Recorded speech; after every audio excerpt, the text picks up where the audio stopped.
গাড়িতে যখন আমরা আরাম করে বসি তখন কি একবারও ভাবি যে কোন জিনিসটা আমাদের ঝাঁকুনি থেকে বাঁচাচ্ছে? হ্যাঁ, এমন একটা প্রযুক্তি আছে যা আমরা প্রায় দেখি না, কিন্তু এর গুরুত্ব অনেক। আজকের আলোচনায় আমরা এই আসল হিরো মানে গাড়ির সাসপেনশন সিস্টেম নিয়ে কথা বলবো। তো চলুন শুরু করা যাক। আচ্ছা, কখনো কি মনে হয়েছে যে ভাঙা রাস্তাতেও গাড়িটা কিভাবে এত স্মুথলি চলে? মানে রাস্তার সব গর্ত, সব ধাক্কা, কই যায় এগুলো? কেন সেগুলো সরাসরি আমাদের শরীরে এসে লাগে না? এই যে প্রশ্নটা, এর মধ্যেই কিন্তু আজকের আলোচনার আসল মজাটা লুকিয়ে আছে। আর এই সব প্রশ্নের উত্তর একটাই, গাড়ির সাসপেনশন সিস্টেম। এটা কিন্তু সাধারণ কোনো পার্টস না, এটা একটা অসাধারণ ইঞ্জিনিয়ারিংয়ের নমুনা। বলতে গেলে গাড়ির চাকা আর বডির মধ্যে একটা পারফেক্ট ব্রিজ তৈরি করে এই সিস্টেম। তো এই সাসপেনশন সিস্টেম জিনিসটা আসলে কি? একদম সহজ করে যদি বলি, এটা হলো গাড়ির চাকা আর মূল বডির মাঝখানে থাকা একটা সিস্টেম। এর একটাই প্রধান কাজ, রাস্তার যত ঝাঁকুনি, যত ধাক্কা আছে সব শুষে নেওয়া, যাতে ওই ধাক্কাগুলো গাড়ির ভেতরে থাকা যাত্রীদের পর্যন্ত পৌঁছাতেই না পারে। আচ্ছা, এই যে আরামদায়ক আর নিরাপদ একটা রাইডের কথা বলছি আমরা, এটা নিশ্চিত করতে কিন্তু সাসপেনশন সিস্টেমকে বেশ কয়েকটা গুরুত্বপূর্ণ কাজ করতে হয়। চলুন তো এবার দেখে নেওয়া যাক সেই কাজগুলো আসলে কি কি। দেখুন, সাসপেনশন সিস্টেমের কাজ কিন্তু অনেক। এটা যে শুধু রাস্তার ধাক্কা শুষে নেয় তা কিন্তু না। গাড়ি যখন কোনো বাঁক নেয় বা ধরুন হঠাৎ ব্রেক করতে হয়, তখনও কিন্তু এই সিস্টেমটাই গাড়ির ব্যালেন্স ঠিক রাখে। মানে এর মূল লক্ষ্য দুটো: এক, যাত্রীদের আরাম দেওয়া, আর দুই, ড্রাইভারকে গাড়ির উপর পুরো কন্ট্রোল রাখতে সাহায্য করা। যে কোনো প্রযুক্তির মতোই সাসপেনশন সিস্টেমও কিন্তু সময়ের সাথে সাথে অনেক উন্নত হয়েছে। তো এখন আমরা এর দুটো প্রধান ডিজাইন দেখব আর বোঝার চেষ্টা করব একটা আরেকটার থেকে কেন আর কিভাবে ভালো। গাড়ির সামনের সাসপেনশন সিস্টেমটা পেছনেরটার চেয়ে একটু বেশি কমপ্লিকেটেড। কারণটা কি? কারণটা হলো, সামনের চাকাগুলোকে শুধু রাস্তার উঁচু নিচু সামলাতে উপরে নিচে যেতে হয় না, স্টিয়ারিং ঘোরানোর সাথে সাথে ডানে বামেও ঘুরতে হয়।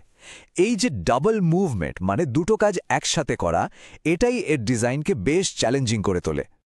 এখানে দেখুন, দুই ধরনের সাসপেনশনের মধ্যে পার্থক্যটা একদম পরিষ্কার। একদিকে আছে রিজিড অ্যাক্সেল, মানে যেখানে দুটো চাকা একটা সলিড রড দিয়ে জোড়া। এর সমস্যাটা হলো, এক চাকায় ধাক্কা লাগলে সেই ধাক্কাটা অন্য চাকাতেও চলে যায়। আর অন্যদিকে আছে ইন্ডিপেন্ডেন্ট সাসপেনশন, যেখানে প্রত্যেকটা চাকা একদম আলাদা, একদম স্বাধীন। ফলে এটা অনেক বেশি কমফোর্টেবল আর স্টেবল। আর ঠিক এই কারণেই আজকালটার বেশিরভাগ গাড়িতে এটাই ব্যবহার করা হয়।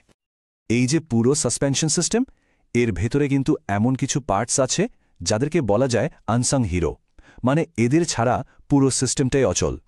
চলুন এবার সেই রকম দুটো হিরোর সাথে পরিচিত হওয়া যাক।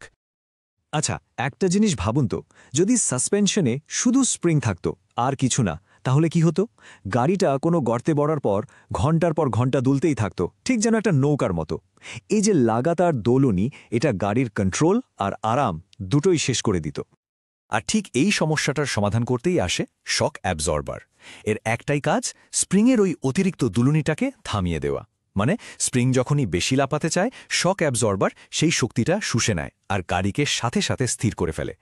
এভাবেই কিন্তু ফ্লেক্সিবিলিটি আর স্টিফনেসের মধ্যে একটা দারুণ ব্যালেন্স তৈরি হয়। আচ্ছা, এবার আসা যাক আরেকটা ইন্টারেস্টিং পার্টসের কথায়, স্টেবিলাইজার বার। এর কাজটা কিন্তু খুবই স্পেশাল। গাড়ি যখন স্পিডে কোনো বাঁক নেয়, তখন খেয়াল করলে দেখবেন গাড়ির বডিটা বাইরের দিকে একটু কাত হয়ে যেতে চায়। এই যে কাত হয়ে যাওয়া, যেটাকে বডি রোল বলা হয়, সেটা কমানোই হলো স্টেবিলাইজার বারের একমাত্র কাজ। এটা কাজ করে খুব মজার একটা উপায়। দেখুন, গাড়ি যখন সোজা চলছে তখন এর কোনো কাজই নেই, একদম চুপচাপ থাকে। কিন্তু যে মুহূর্তে গাড়িটা বাঁক নিল আর একদিকের বডি নিচের দিকে চাপ খেল, ঠিক তখনই এই বারটা একটা মোচড় দেয় আর উল্টো দিকে একটা শক্তি তৈরি করে। আর এভাবেই এটা গাড়িকে বেশি কাত হতে দেয় না, আর বাঁক নেবার সময় কন্ট্রোলটা ধরে রাখতে দারুণভাবে সাহায্য করে। তো এতক্ষণ ধরে আমরা যা যা জানলাম, চলুন সেগুলোকে একবার কুইক রিভিশন দিয়ে নেওয়া যাক। মূল পয়েন্টগুলো কি কি ছিল? আসলে সাসপেনশন সিস্টেম তো কোনো একটা পার্টস না, এটা একটা পুরো টিম ওয়ার্ক। ভাবুন তো, স্প্রিং ধাক্কাটা শোষে নিচ্ছে, শক অ্যাবজর্বার দুলুনিটা থামাচ্ছে, কন্ট্রোল আর্মস সবকিছুকে শক্ত করে ধরে রাখছে, আর স্টেবিলাইজার বার বাঁক নেওয়ার সময় গাড়িকে স্টেবল রাখছে। এই সব পার্টসগুলো একসাথে একটা পারফেক্ট অর্কেস্ট্রার মতো কাজ করে, আর তার ফলেই আমরা একটা স্মুথ আর সেফ রাইড পাই। তো এরপরে যখন কোনো ভাঙা রাস্তাতেও আরাম করে গাড়ি চালাবেন তখন একবার এই অসাধারণ ইঞ্জিনিয়ারিং মানে সাসপেনশন সিস্টেমের কথা মনে করবেন। প্রতিটি আরামদায়ক যাত্রার পেছনে কিন্তু লুকিয়ে আছে এমনই সব জটিল প্রযুক্তি। আচ্ছা, আমাদের আধুনিক জীবনকে সহজ করে তুলেছে এমন আর কোনো লুকোনো সিস্টেমের কথা কি মাথায় আসছে?